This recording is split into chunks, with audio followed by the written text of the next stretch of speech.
another live study session, and today we are going to be discussing the pediatrics class and going over the different developmental theories and the different ways that we develop from infancy all the way up to adulthood. We are going to be discussing the Sigmund Freud psychosexual theory. We're also going to be discussing Jean Piaget's psychosocial theory. We are also going to be discussing Lawrence Kohlberg morality theory, and we're also going to be discussing cognitive development. So when you have Sigmund Freud's psychosexual theory, what is that? Sigmund Freud's psychosexual theory is a theory of development. It is a theory that suggests that a person's personality and sexuality develops through 5 different stages. The first stage is the oral stage. This is from birth to 1 year old, with the mouth as the erogenous zone. Now, I know his theory comes off like a little weird and all of the different things that he says. When I was first reading through his theory, I'm like, yo, this dude's a weirdo. Like, what is he talking about? But I had to get out of that way of thinking and just pretty much go over all of the developmental ways that he was discussing. His second stage is the anal stage. These are from the ages 1 to 3 years old. With this, you have an emphasis on the bladder and bowel control. Next, you have the phallic stage. This is from ages 3 to 6 years old. And with this, the genitals is now the erogenous zone. This is like the stage where they are now differentiating between the genders, and children are now being able to discover that I am a boy, that is a girl. We have different parts, we look different, we act different, different characteristics, in different ways that we are expected to behave. You then have the latency stage. And this is from 6 years old to puberty. And this is a dormant or repressed sexual feelings. This pretty much means that the child is now starting to develop attraction and starting to, associate themselves with like the same sex gender and like playing with the other kids and starting to develop those type of social characteristics from acting out with the other kids. And then we go into the genital stage, and this is from puberty to death. And this is when we now have an interest in the opposite sex. This is where sexuality starts to develop, because now you are in puberty, and now you are acting upon those feelings that you were starting to realize when you were younger, and now you kind of understand a lot better what they are and ready to explore them.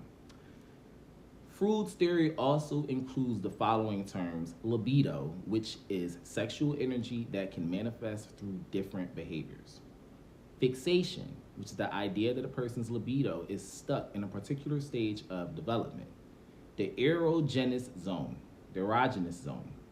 a part of the body that is sensitive to stimulation. Freud believed that if a child experiences frustration at any stage, they may develop anxiety that persists into adulthood as neurosis, which is a mental disorder. He also believed that people could be cured by making their unconscious conscious, which is the goal of psychoanalyst therapy. So next we have Erikson. Erikson believed that successfully completing each stage and resolving the conflicts within the leads will lead to a healthy personality and a sense of well-being. Erikson's psychosocial theory of development outlines 8 stages, which are characterized by central conflict and individuals must resolve to develop healthily.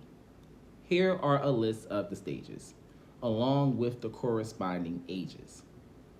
You have trust versus mistrust, which is from birth to 1 year old. Infants develop trust when caregivers provide reliability, care, and affection. A lack of this leads to mistrust. You then have autonomy versus shame and doubt. And this is from the ages of 1 to 3 years old. Children develop a sense of personal control over physical skills and independence. Success leads to autonomy, while failure results in feelings of shame and doubt.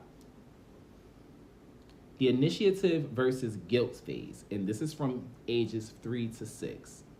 Children are now exerting a power and control through directing play and social interactions. Success leads to initiative while failure results in guilt. Industry versus, make sure I'm on the right part. Hold up. I skipped. Here we go. Industry versus inferiority. And these are from ages 6 to 12. Children need to cope with the new social academic demands. Success leads to a sense of competence, while failure results in the feelings of inferiority. Identity versus role and confusion. And these is from the ages 12 to 18. Teens need to develop a sense of self and personality. Success leads to an ability to stay true to oneself, while failure leads to role confusion and a weak sense of self. Intimacy versus isolation. And this is from young adulthood to 18 to 40 years old. Young adults form intimate, loving relationships with others. Success leads to strong relationships, while failure results in loneliness and isolation. Then you have generativity versus stagnation. And this is from middle adulthood to middle adulthood, which is 40 years old to 65 years old. Adults need to nurture. Adults need to create or nurture things that will outlast them, often by having children or contributing to positive changes. Success leads to feelings of usefulness, while failure results in shallow involvement in the world. And lastly, we have integrity versus despair, which is late adulthood. And this is from 65 years old and pretty much until you die. Older adults reflect on their life, and a sense of fulfillment leads to feelings of integrity, while failure results in regret, bitterness, and despair. So that was Erikson's and the 8 stages that he developed. And those are the different stages, from infancy to when you pretty much have trust versus mistrust, toddler, which is autonomy versus shame and doubt, preschool age, which is the initiative versus guilt, school age, which is the industry versus inferiority, adolescence, which is the identity versus identity and confusion, young adulthood, which is intimacy versus isolation, middle age, which is generativity versus stagnation, and older adulthood, which is integrity versus despair. Lots of stages and lots of developmental ways and a lot of different things to remember. And we're not done. Kohlberg.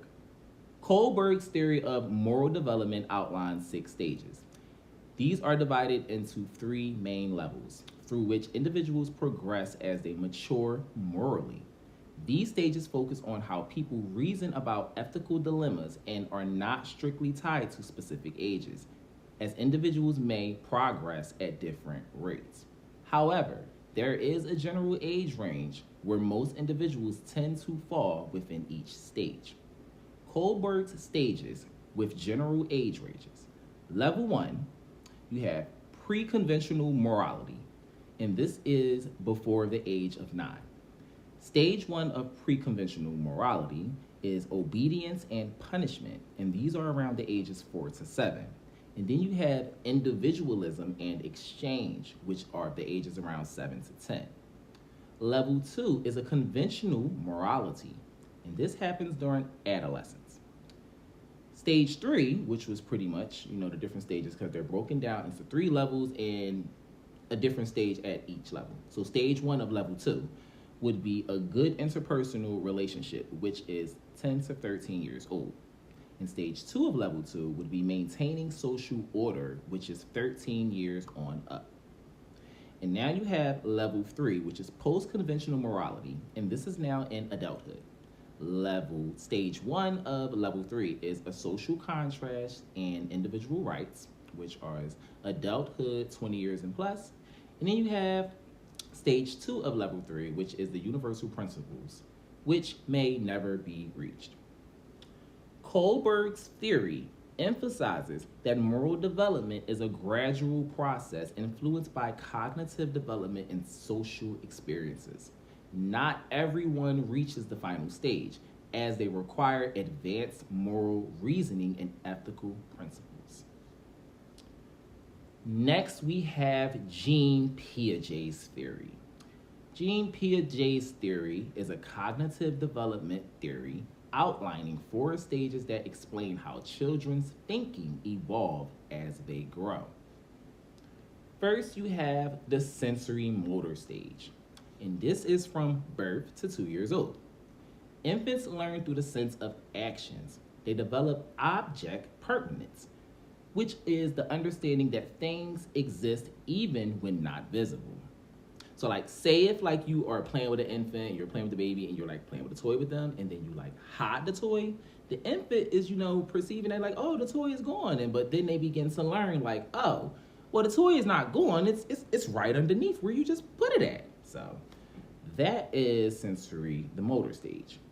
Next, we have the pre-operational stage, which is ages 2 to 7 years old. Children begin to use symbols and language, but are egocentric, which is egocentric is pretty much meaning unable to see others' perspective. The child is going through the stage of everything is about them. They engage in pretend play. Next, we have the concrete operational stage, and this is from ages 7 to 11 years old. This is the stage where logical thinking begins to develop, and children understand conversation. Objects remain the same despite changes in appearance, and begin solving problems. So this is where the stage where the child is starting to, think more logically, and they're starting to like understanding problem solving, and the brain just starts to develop way better and a lot more advanced at that stage. Children are very, very smart if y'all play with these children, especially in this day and age. Next, we have the formal operational stage, and this is from ages 12 and up. These are our adolescents. Adolescents are developing abstract thinking and can reason about hypothetical stimulate situations and use deductive logic. Piaget believed that cognitive development occurs through interaction with the environment, moving through these stages in a fixed sequence. Oh, I forgot about Mr. Harry Sullivan.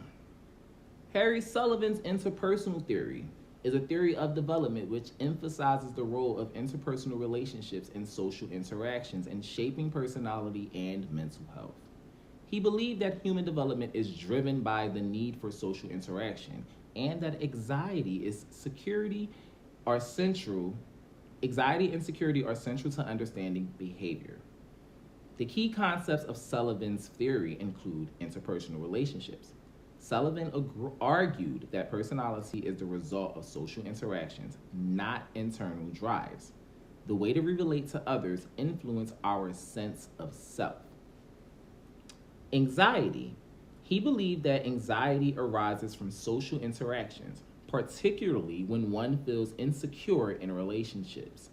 Interactions that increase security reduce anxiety. Stages of development. Sullivan identified 6 stages of interpersonal development, each associated with key relationships and experiences. This is pretty much the infancy, childhood, juvenile, pre-adolescence, early adolescence, and late adolescence stages. Infancy is birth to 1. The relationship with the caregiver is crucial. The infant learns about trust and comfort. Childhood, which is 1 to 5 years old, children interact more with family and begin forming relationships outside of the family. Juvenile, which is ages 6 to 8 years old, peer relationships become important. Children learn cooperation and competition. Pre-adolescence, ages 9 to 12 years old. Friendships deepen and there is a need for close same-gender friendships. Early adolescence from 13 to 17 years old. Romantic relationships emerge and there's a focus on balancing intimacy and sexuality. Late adolescence, which is 18 to 23 years old, the individual forms a sense of self-identity and becomes capable of deep, meaningful relationships. Security operations. There are coping mechanisms that people use to reduce anxiety and maintain a sense of security in social interactions. A summary of Sullivan's theory is that Sullivan's theory focuses on the importance of social relationships in shaping personality development. He believed that people grow and develop through interactions with others, and these relationships are key to understanding mental health and behavior. Next, we have Maslow's hierarchy of needs. Maslow's hierarchy of needs is a motivational theory in psychology represented as a pyramid with 5 levels. It suggests that people are motivated by a series of hierarchical needs, starting from the most basic to more complex. The physiological needs, which is the base of the pyramid, starts at the bottom. This is the basic survival needs for such as things like food, water, air, sleep, and shelter. Speaking of water, let me get a little bit of water right now.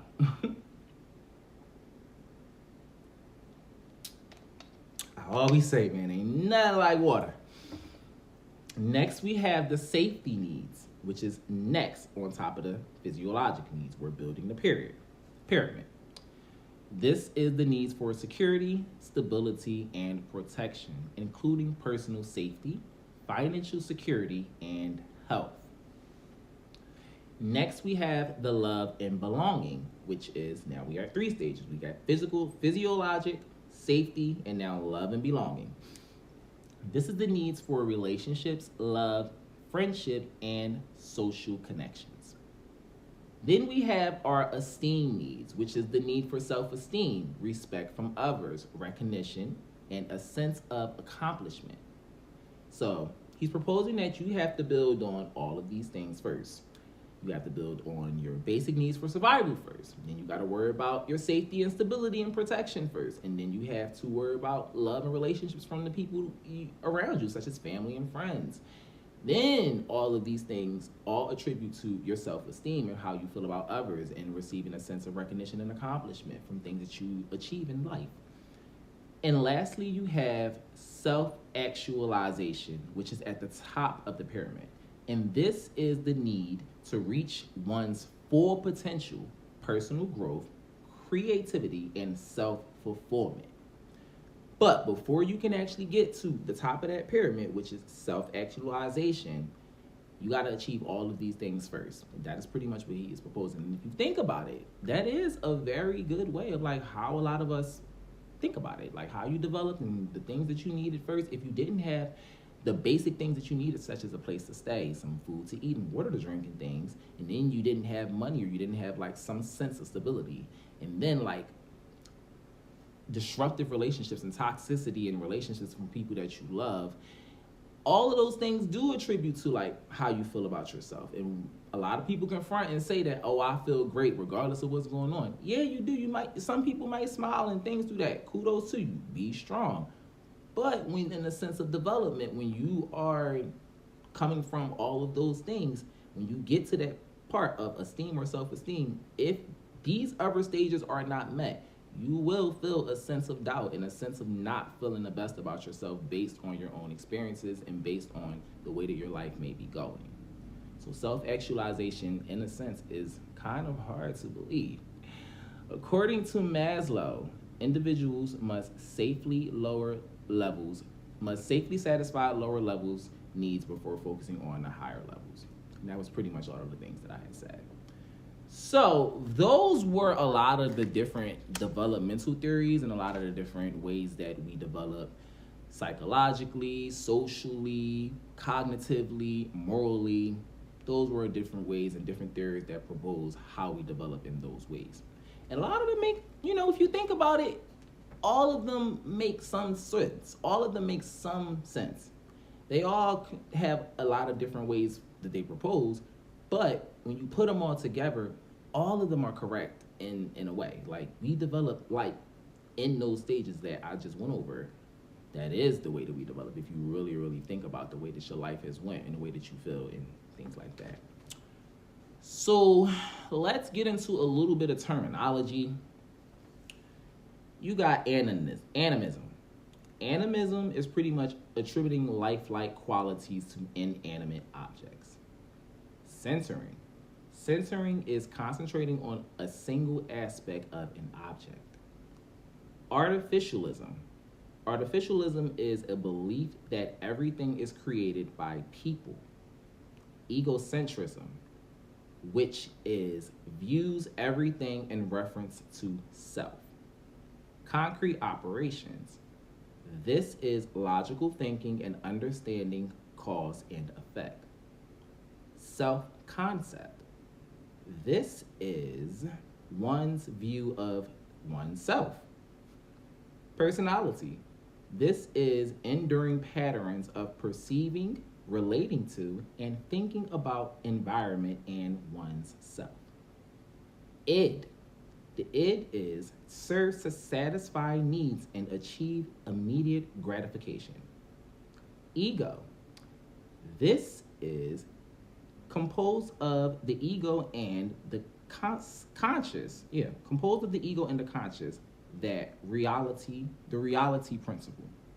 Oh, all right. The way that is actually read is composed to the ego and the conscious is the reality principle. Superego. The superego is the rational part of personality and works to keep harmony with the outside world. And lastly, we have temperament. Your temperament is an inborn characteristics that influence personality along with the environment. Some of the following vital signs for preschool children. So for pulse, the ranges are 80 to 120.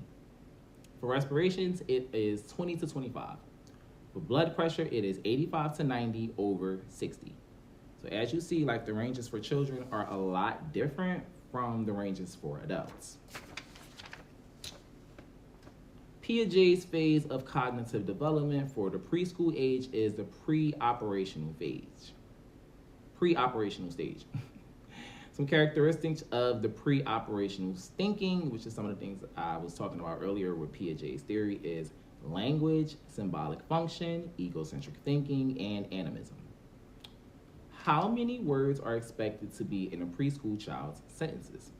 Well, the sentences, like with children development, by one, they should be saying at least like one-word things. By two, they should be saying two-word sentences. And at least by three, they should be saying some three-word sentences, like Dad go by, or Mom got here, or just whatever. You know, kids just blurt out different things that they hear us adults say and stuff like that. So a time out for a 3-year-old child should last 3 minutes.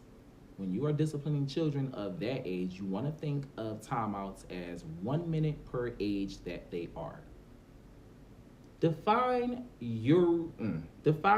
enuresis and describe two types, primary and secondary. So primary enuresis is bedwetting, and primary child enuresis is when the child has never been dry. This means that the child has always wet the bed. That is primary enuresis. Secondary enuresis is the recurrence of bedwetting after the first year. And this pretty much means like the child experienced some bedwetting and then they stop and now it is recurring again. That is secondary enuresis.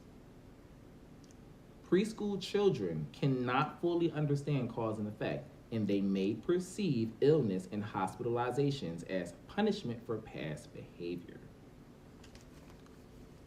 Pertaining to the expected characteristics of a 4-year-old child. A 4-year-old can use scissors with success. They prefer simple toys, and they play with the friends of the same sex.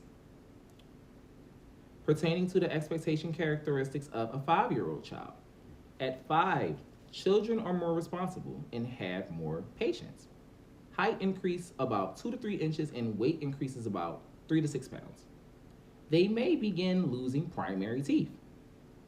Thumb sucking should not have a negative effect on a child's teeth if the habit discontinues before permanent teeth erupt. A preschool child falls off the swing and cries, "Bad swing, you made me fall." This child response is an example of animism. I keep saying animism, it's animism. It's pretty much inanimate objects having some type of real meaning and stuff like that. Let me read it again. Animism, attributing lifelike qualities to inanimate objects. So yeah, swing go by, swing you bad, made me fall. That is animism. The airplane takes me to grandma's house is an example of egocentric.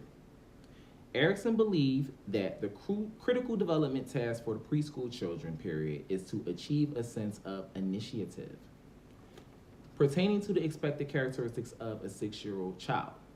Their attention span is brief. Loss of deciduous teeth occurs, along with the eruption of permanent teeth. They need 11 to 13 hours of sleep per night. Wow. Greater exposure to infection occurs with entrance to school. Pertaining to the expected characteristics of an 8-year-old child, they prefer friends of the same sex. They enjoy what type of sports or games? Competitive. Enjoys type of sports or games that are competitive. Okay, that actually sentence wasn't read right. What enjoys what type of sports or games? Okay, it's supposed to have a question mark, but it doesn't. But they enjoy competitive games. According to Erikson, the school age period is referred to as the stage of industry versus inferiority. A 9-year-old child should have 10 hours of sleep per night. Pertaining to the expected characteristics of a 10-year-old, they strive for independence, but will take suggestions. Ideas in group/peers are more important than those of the individuals. Takes greater interest in his or her appearance. Those are all of the characteristics of a 10-year-old. An 11 to 12-year-old pre-adolescent should have 24 to 26 permanent teeth. A pre-adolescent female should be provided with supplies for menstruation periods. Okay. A pre-adolescent female child should be provided with supplies for menstruation before her first period. The first menstrual period is referred to as a menarche. The female sex hormones are referred to as estrogen. The male sex hormones are referred to as androgens.